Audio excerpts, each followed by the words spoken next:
pasokan pabrik E ke gudang B. Dan jika kita mengurangi pasokan di gudang B dari pabrik E, maka kita harus menambah pasokan di B dari gudang F. Jika kita mengurangi pasokan di gudang B dari pabrik F, maka kita harus mengurangi pasokan di gudang C dari pabrik F. Yang pada akhirnya akan terjadi penambahan di gudang C dari pabrik D. Pahami ya di sini? Nah, oleh karena itu dari sini kita menghitung indeks perbaikan di gudang C dari pabrik D. Di sini tanda plus, jadi plus 3. Di sini ada tanda minus 5. Di sini ada tanda plus 8. Di sini ada tanda minus 4. Ada tanda plus, berarti plus 7. Di sini ada tanda minus. Yang totalnya plus 4. Jadi sama seperti tadi. Dengan membuka rute atau menggunakan rute Des Moines ke Cleveland, tidak akan menurunkan biaya pengiriman. Oleh karena kita perlu mengevaluasi dua rute lainnya. Dari dua rute itu, mengevaluasi dua kotak yang tidak terpakai lainnya, yaitu satu dari pabrik ke gudang C dan juga dari F ke gudang A. Kita menemukan hasil untuk indeks perbaikan dari Evansville ke Cleveland ini sebesar $1. Dan dari pabrik F ke gudang A ini sebesar minus 2. Jadi dari sini kita sudah mendapatkan angka negatif atau pengurangan. Jadi dengan membuka rute pabrik F dan A akan menurunkan biaya pengiriman total. Nah, dari sini kita menemukan satu solusi optimal, yaitu adanya pengurangan biaya pengiriman total. Nah, untuk selanjutnya apa yang kita lakukan? Kita harus meningkatkan solusinya.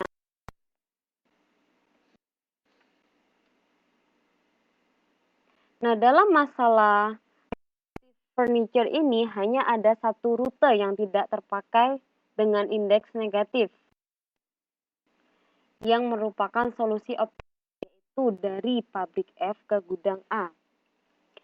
Jika ada lebih dari satu rute dengan indeks negatif, kita akan memilih salah satu dengan peningkatan terbesar.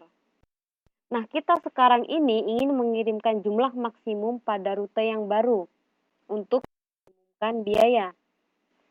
Oleh karena itu, jumlah yang dikirim ditentukan dengan mengacu pada lingkaran tutup dari tanda plus dan minus rute yang baru dan memilih jumlah terkecil yang ditemukan pada kotak yang berisi tanda minus.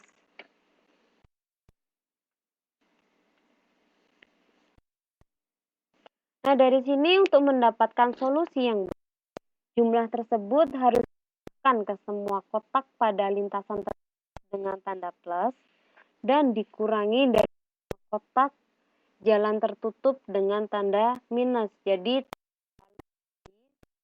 kita harus menambahkan pada kotak yang ada plus dan mengurangkan dari kotak yang bertanda minus. Untuk kotak lainnya tidak.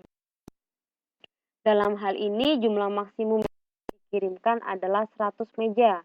Karena ini merupakan nilai dalam kotak dengan tanda negatif. Atau dari F ke gudang B, dari rute pabrik F ke gudang B. Oleh karena itu, kita tambahkan 100 unit untuk rute FA dan EB dan dikurangi 100 unit dari B dan EA. Nah, hal ini membuat baris dan kolom seimbang dan kita juga menemukan solusi perbaikan.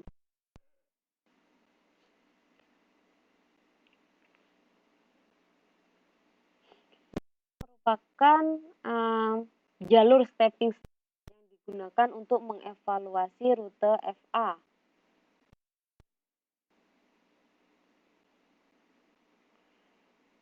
Menambahkan FA, mengurangi FB, menambahkan EB, mengurangi EA.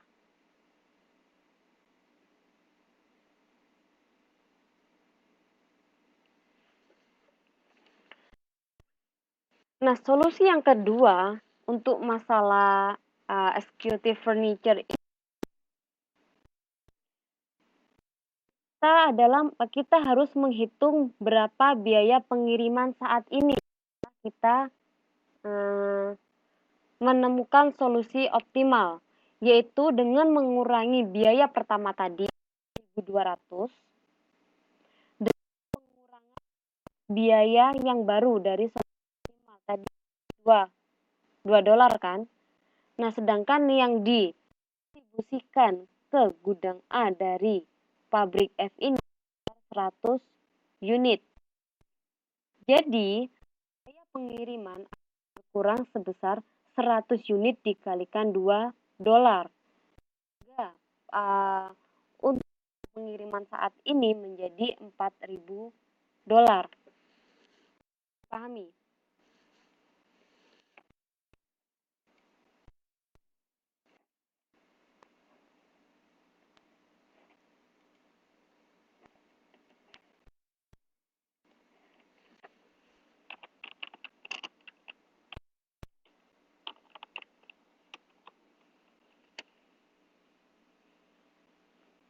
Gimana? Bisa dipahami?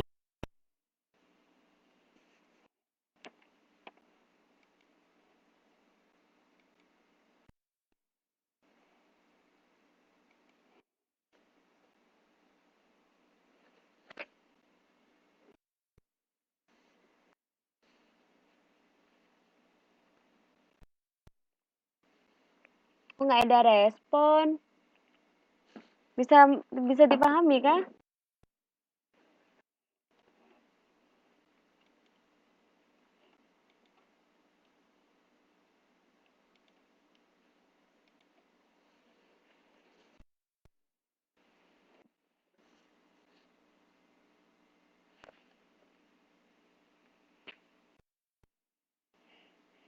Oke.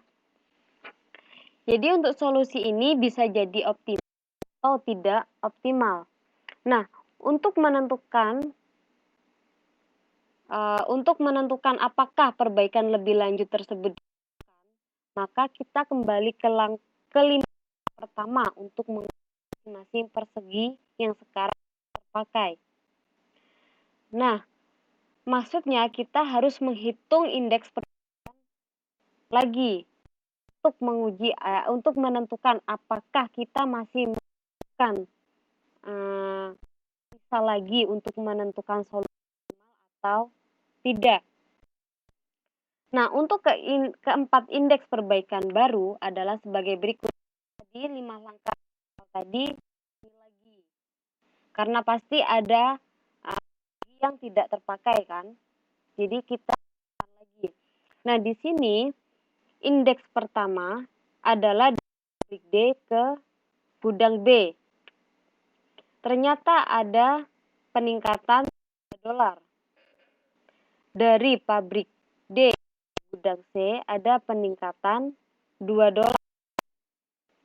Dan pabrik gudang C ada peningkatan penurunan 1 dolar. Dan dari ke gudang B ada peningkatan 2 dolar. Dari sini kita mendapatkan satu nilai negatif. Itu berarti ada kemungkinan perbaikan lebih lanjut. Bisa dipahami? Nah, ini merupakan rute dari pabrik E ke gudang C.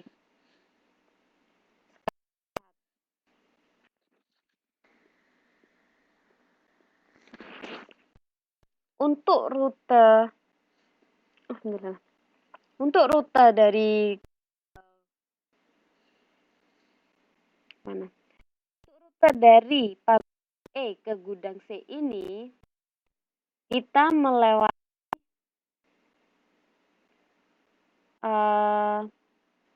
dari pabrik E ke gudang A, mengurangi dari pabrik B ke gudang A,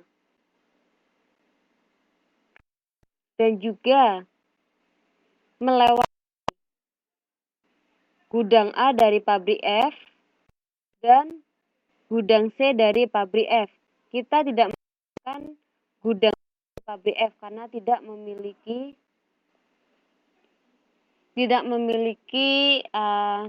unit yang didistribusikan di dalamnya.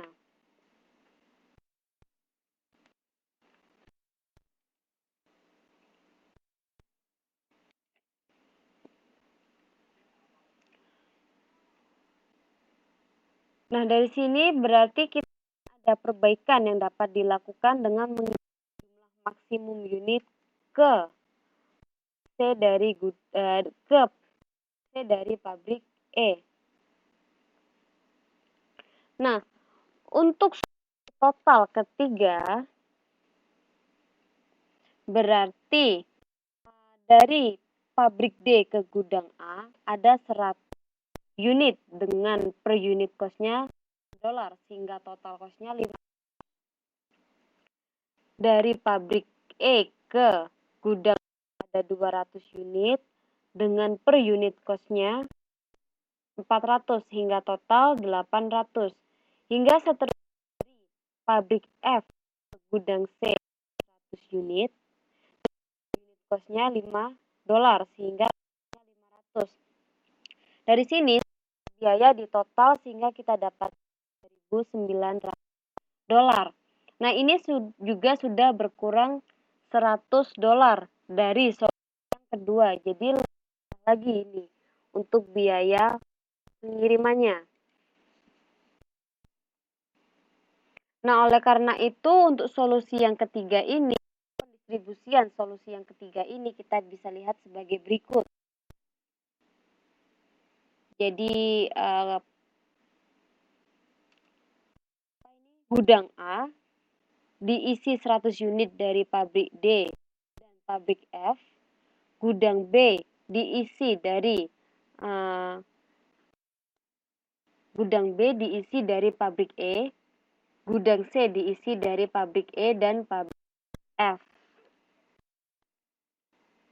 Nah, kita ulangi lagi 5 langkah sebelumnya, yaitu untuk mencari atau menghitung indeks perbaikan, untuk mengetahui apakah masih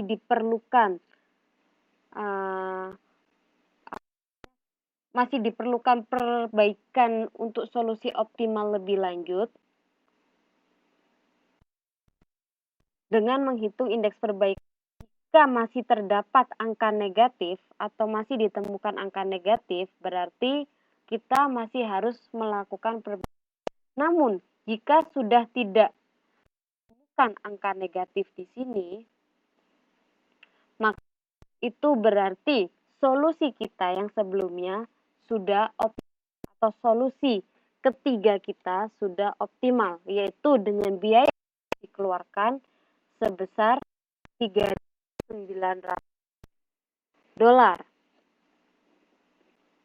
Bisa dipahami?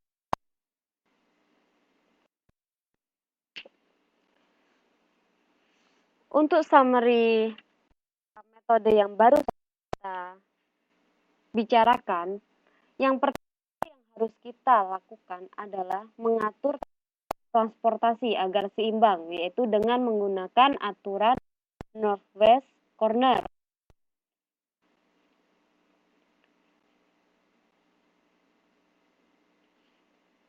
Nah, sebenarnya tidak hanya menggunakan Northwest Corner aja untuk melakukan atau mengembangkan awal, namun juga ada pendekatan Vogel, metode pendekatan Vogel. Nah, hal yang selanjutnya yang harus kita lakukan menghitung indeks perbaikan untuk setiap sel kosong menggunakan metode step atau menggunakan metode